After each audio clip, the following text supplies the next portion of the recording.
वसुदेवसुतं देवं कंसचाणूरमर्दनं देवकी परमानन्दं कृष्णं वन्दे जगद्गुरुम्। आप सभी वैष्णव जनों के चरणों में दंडवत प्रणाम। हरे कृष्ण। जैसा कि पहले चर्चा हुई, हमारी गीता में 18 अध्याय हैं और उसमें 6 अध्याय के 3 भाग हैं। तो 12 अध्याय हमारे पूरे हो चुके और 12वें अध्याय का नाम था भक्ति योग, है ना। परम श्रद्धेय स्वामी जी महाराज का ऐसा कहना है कि किसी भी योग से हम चले जाएं, कोई समस्या नहीं है, सभी साधन हैं, सभी रास्ते हैं, लेकिन भगवान का प्रेम जो है वो मिलना चाहिए, क्योंकि प्रेम अंतिम तत्व है, सर्वोच्च तत्व प्रेम है। ये सृष्टि का जो सृजन है वो भी प्रेम के कारण ही है। आज हमें हमारा बेटा कैसा लगता है या बेटी कैसी लगती है, शास्त्रों में आया आत्मा वे जायते पुत्र,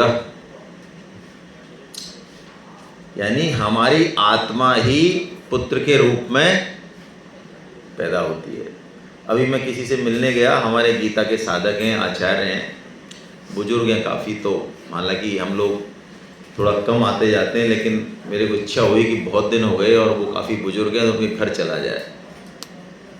तो घर गए उनके, तो बहुत अच्छा लगा। लेकिन एक बात जो उन्होंने मेरे को कही जो मुझे बड़ी अच्छी लगी, उनके एक बेटा अमेरिका में है, प्राय आजकल यही है सब जगह।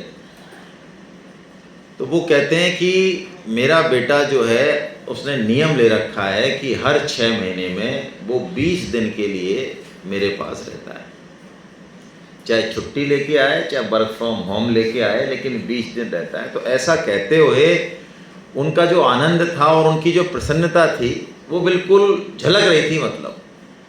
तो देखिए आप, तो प्रेम ऐसा तत्व है, यही प्रेम हमें भगवान से करना है, लेकिन हमसे ज़्यादा भी ये प्रेम भगवान चाहते हैं हमसे। बच्चा माँ को प्रेम करता है वो एक लेवल है, और माँ जो बच्चे को प्रेम करती है वो दूसरा लेवल है। बच्चे को कभी समझ में नहीं आ सकता कि माँ मुझे कितना प्रेम करती, बच्चे को नहीं समझना। बच्चे के प्रेम की परिभाषा यही है जो हम सब जानते हैं, रोटी मिल रही है, मौज हो रही है, मज़ा हो रहा है, चकाचक है, ये प्रेम है हमारा। तो लेकिन माँ का प्रेम कुछ और है। माँ का प्रेम रात भर गीले बिस्तर में सो के और ठंड खा के, जुकाम खा के भी प्रेम एज इट इज बना हुआ है। पहले वाली माँओं की कह रहा हूँ, आप मत मुंडी हिलाओ।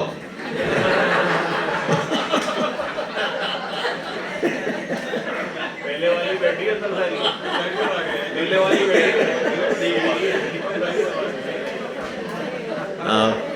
ये बड़े प्रसन्न हो रहे हैं, जैसे इनको आपके पास वो है ही नहीं, वो ना तो कोई गूदली है ना कांतली है, अब बेड आ गए और पता नहीं, आप तो वो बांध देते हो जो बच्चा ना बेटा ना मूद सके ना हिंग सके, है ना, उसके सब।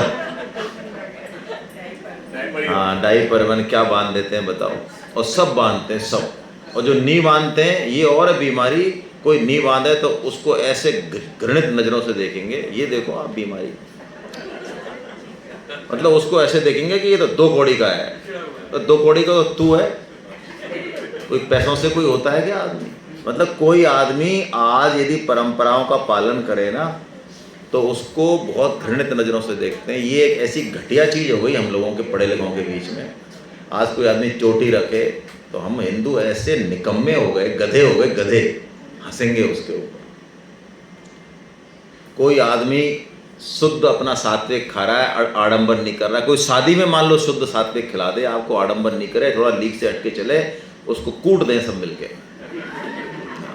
ऐसे दुष्ट हो गए हम। हाँ, कोई ढंग से कपड़े पहनना चाहे, मतलब कोई ढंग के कपड़े पहनेगा तो उस पे उसको देखेंगे आँख फाड़ फाड़ के, और कोई फटी जीन्स पहनेगा तो उसको बहुत बड़ा है वो समझेंगे इंसान। मतलब क्या हमारी कदे दिवालिया निकल गया क्या बुद्धि का।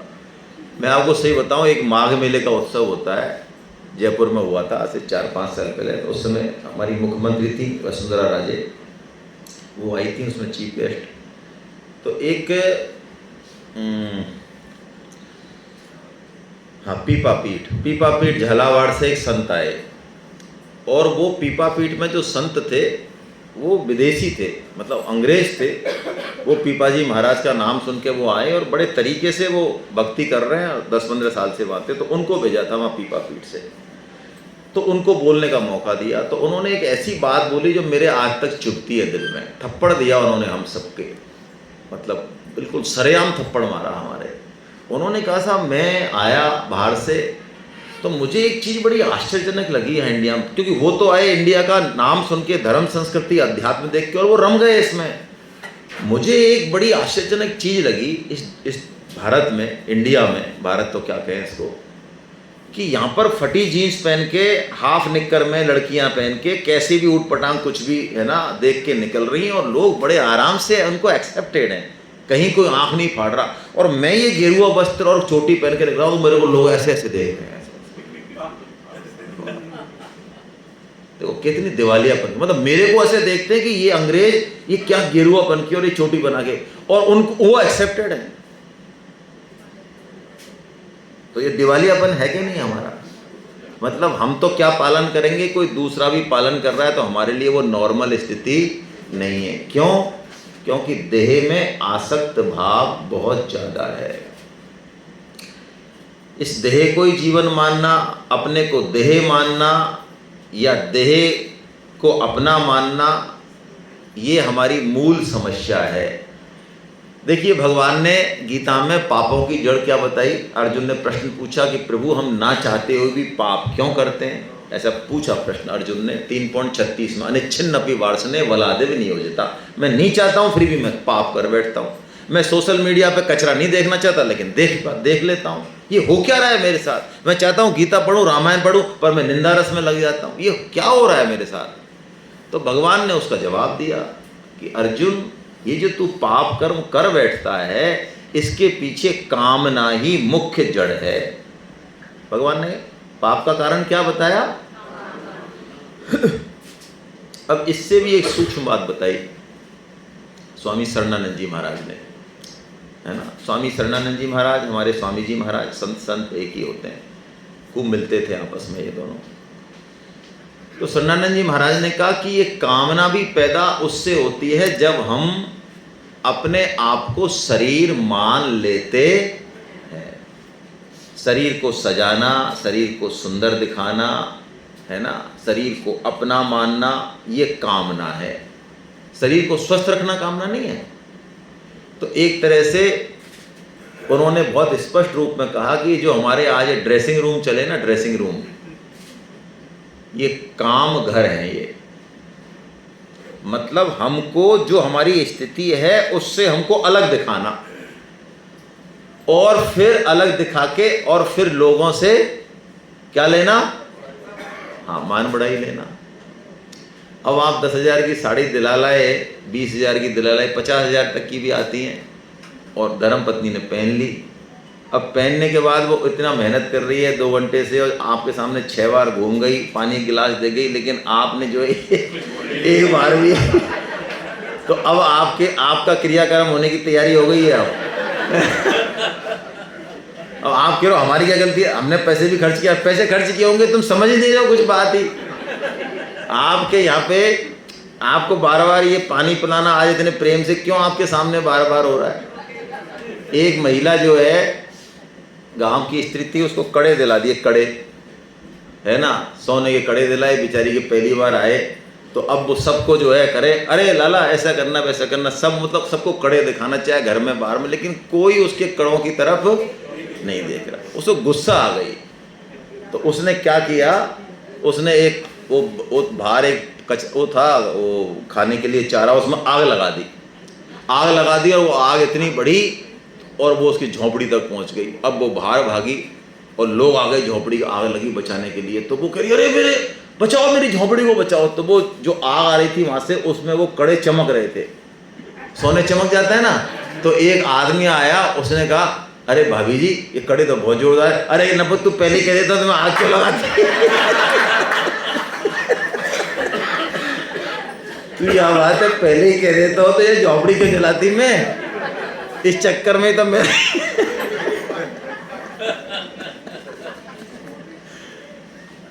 ये है ये अध्याय भाई। हाँ यही अध्याय है ये क्षेत्र क्षेत्रज्ञ विभाग योग। क्षेत्र यानी क्या? ये हमारा शरीर, ये संसार, ये क्षेत्र है। क्षेत्रज्ञ कौन? जो उसको जाने। और भगवान कह रहे हैं क्षेत्र क्षेत्रज्ञ विभाग, यानी ये दोनों अलग अलग हैं, ये एक नहीं है। जैसे ही इनको अलग अलग जाना भगवान से योग हो जाएगा। ये पूरा अध्याय है, सबसे कठिन अध्याय है। मैंने आपको एक लाइन में बताने की कोशिश की है। गीता के 18 अध्याय में सबसे कठिन यदि अध्याय तो ये है। और मैं कोशिश कर रहा था, हमारे जो है MB गुप्ता जी कह रहे कि मैंने खाना कब बनेगा। मैं कि रोटी खिलाने के बाद जनरली ये अध्याय आता है। तो रोटी खिलाने के बाद जो है आदमी ब्रह्म ज्ञान लेगा कि समाधि में जाएगा। वो तो समाधि में जाएगा पहले तो समाधि वाले आदमी को मैं क्षेत्र क्षेत्र का अध्याय समझाऊंगा कैसे?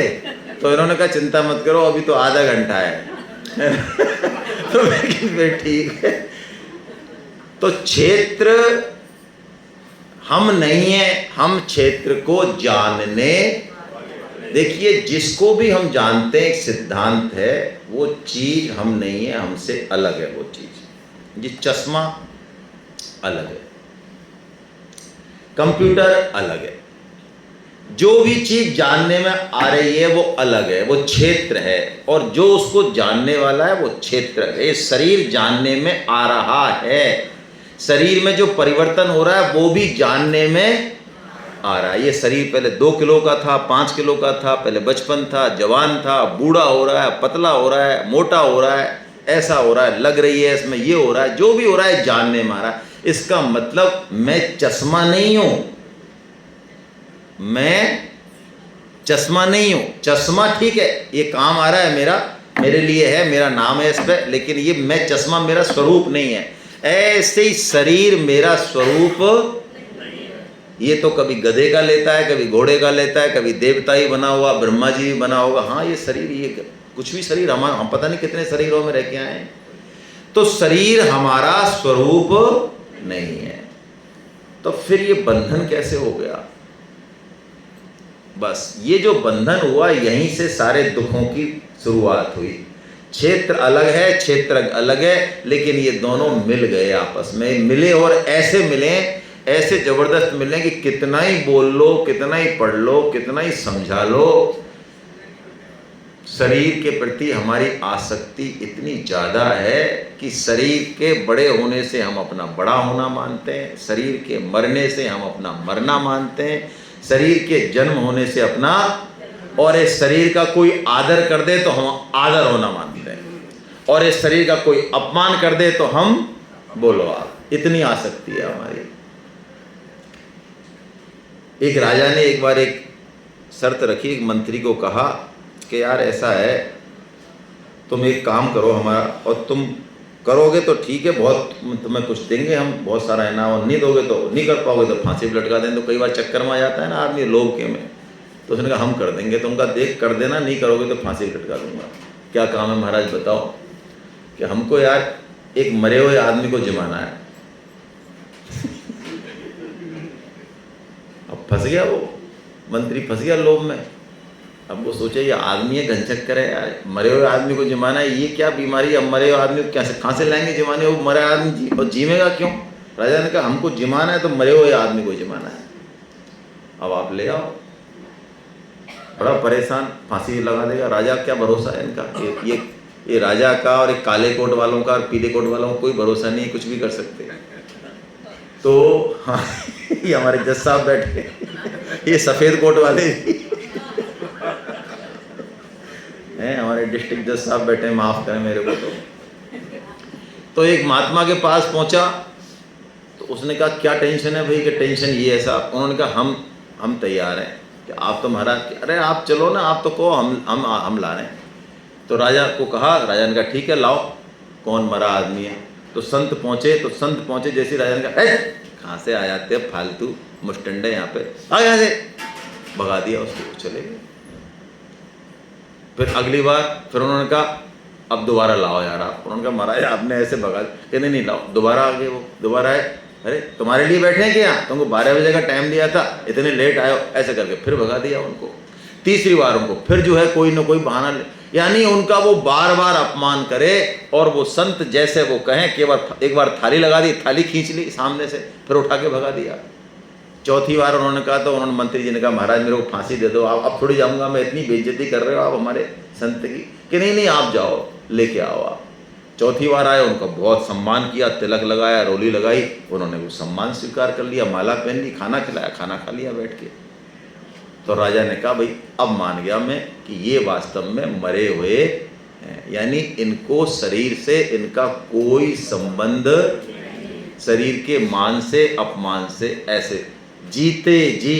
शरणानंद जी महाराज एक बहुत प्यारी बात बोलते हैं, मुझे याद आ जाए तो देखो, जीते जी मर जाए अमर हो जावे,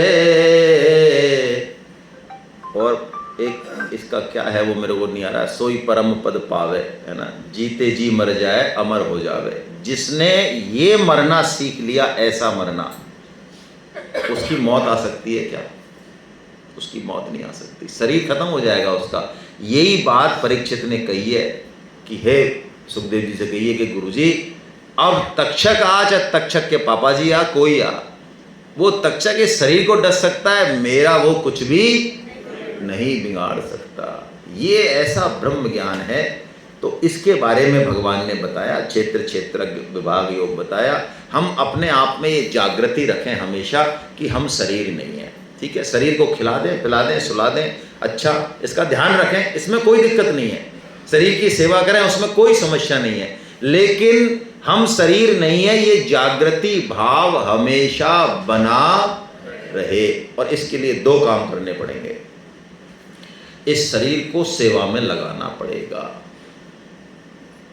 कोई व्यक्ति यदि शरीर की सेवा नहीं करना चाहे, जितना इसको घिसोगे, ये पक्की बात मान लो, आजकल लोगों की बुद्धि उल्टी हो गई है, इस शरीर को आराम दे दे के, इसको बढ़िया काजू बादाम खिला खिला के वो चाहते हैं कि इसको बढ़िया रखें, बिल्कुल पाटिया साफ होगा।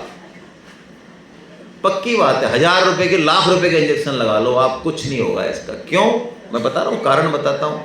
स्थूल शरीर से कुछ नहीं होता, स्थूल शरीर के पीछे सूक्ष्म है, सूक्ष्म के पीछे कारण है, और कारण के पीछे भाव शरीर है। उस भाव शरीर पे यदि आपने काम करना चालू कर दिया, भगवान के लिए काम करना चालू कर दिया, दूसरों को सुख, दूसरे की प्रसन्नता में, तो आपका स्थूल सूक्ष्म सब बढ़िया हो जाएगा, अपने आप सूखी रोटी से पनप जाएगा। वरना तो काजू खा के भी इतनी बीमारियां होंगी, इतने सड़ोगे, ये पक्की बात है। लेकिन हमारे समझ में ये बात आती नहीं, हमारी स्थूल बुद्धि हो गई है। तो और दूसरी बात, शरीर को जितना अपना मानोगे उतना ये दुख देगा। आपको पता है, हमने कहावत सुनी बचपन में कि जुकाम जो है ना, जुकाम और बुखार, ये किसान के यहाँ पर एक दिन से ज़्यादा रुकते नहीं है, और हमारे यहाँ मौज है उनकी, बढ़िया काजू बादाम मिल रहे हैं, बिस्तर मिल रहा है, एसी मिल रहा है, मौज। वो जुकाम और खांसी कहते हैं, रोग कहते हैं, यार भाई साहब ये बढ़िया घर है यार, यहीं रहो यार। और वहाँ किसान के वहाँ उसको सुबह ही लगा देगा, वो हल जोतने में और फलाने में, वो कहता है मारेगा क्या भाई, तो हमको सुबह से लग रहा है 4 बजे से यार, है वो भाग जाता है शाम को ही। हाँ बिल्कुल सही है ये बात, आप करके देखो। यदि हम इस शरीर से सेवा करेंगे खुद की, आज ऐसे व्यक्ति हैं जिनके घर पे यदि वो खुद की चड्डी धो लें, कपड़े धो लें, तो मर जाएं, लेकिन धोए नहीं, नाक कट जाए उनकी, क्या दिक्कत है भाई? मैं कह रहा हूं ऐसे पुरुष क्यों नहीं है, ऐसे पति क्यों नहीं है जो घर का पोंछा लगा दें? बोलो कितने लोग हैं जो घर का पोंछा लगाते हैं? जो लगाते होंगे वो भी शर्म के मारे हाथ खड़े नहीं करेंगे वो कहेंगे यार क्यों नाक कटवा रहे हो आप हमारी और हाथ भी खड़ा करेंगे तो वो पूछेंगे, वो बगल में पावर ऑफ अटर्नी से पूछेंगे कि महाराज करें कि नहीं करें। हाँ आप कहो तो करें, अब नहीं तो वहां तो पोंछा लग रहे हैं और यहाँ हाथ खड़े करें तो भी मरना है उनका कि हमारी नाक कटा दी। ये कलेश है। तो पोंछा लगाने में इतनी बढ़िया एक्सरसाइज होती है, आप मत जिम में जाओ या पार्क में जाओ, मैं कह रहा हूँ घर में आपको बाई पे डिपेंडेंसी खत्म। श्रीमती जी बिल्कुल प्रसन्न मुद्रा में आपकी देखो बढ़िया से एकदम हल्दी और घी का दूध ला के आपके सामने लाएंगे, आप कहेंगे आप इतने सुंदर थे, इतने अच्छे थे, हमें तो पता ही नहीं है। आप करके देखो, उनके अंदर का जो देवता है, जो दिव्य भाव है, वो निकल के आपकी खोपड़ी पे आ जाएगा। आप करके देखो किसी की भी सेवा। हाँ।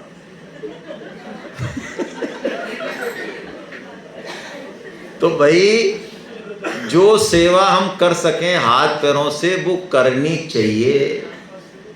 खुद की गाड़ी साफ करना, खुद का काम करना, ये कुछ दरिद्रता नहीं है। लेकिन लोग तो आपको दरिद्र समझेंगे, लोग तो समझेंगे कि उनकी बुद्धि तो बहुत छोटी है।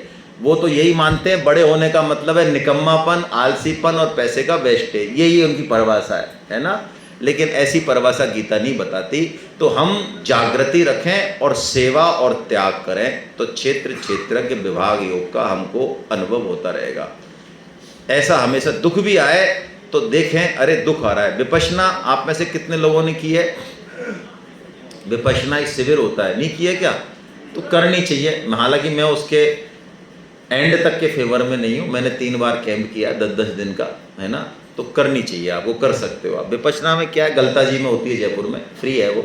10 दिन आपको वहीं रखेंगे और 10 दिन तक आप बोलेंगे नहीं एक शब्द भी, हेलो, सोच समझ के जाना। 10 दिन तक मोबाइल कुछ नहीं भाई, मैं कह रहा हूँ ना, बोलेंगे ही नहीं, किसी से ही नहीं बोलना है आपको। 10 दिन तक बिल्कुल चुप रहेंगे और क्या परिवर्तन होगा खुद देखना।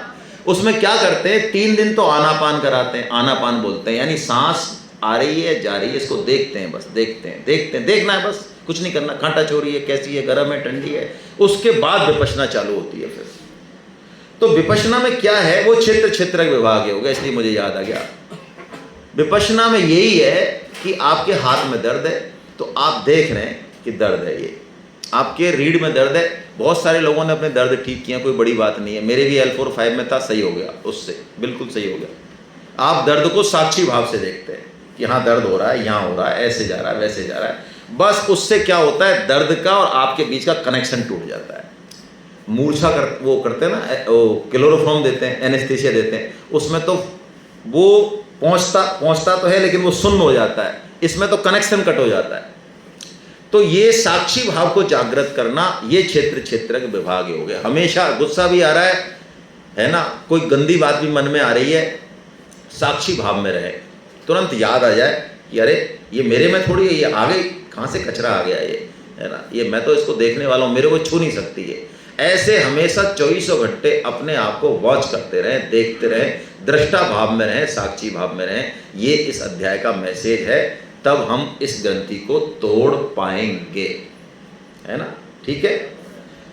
इसके बाद अगला अध्याय, भगवान ने 2 अध्याय क्यों कहे वो भी मैं थोड़ा सा बता देता हूँ।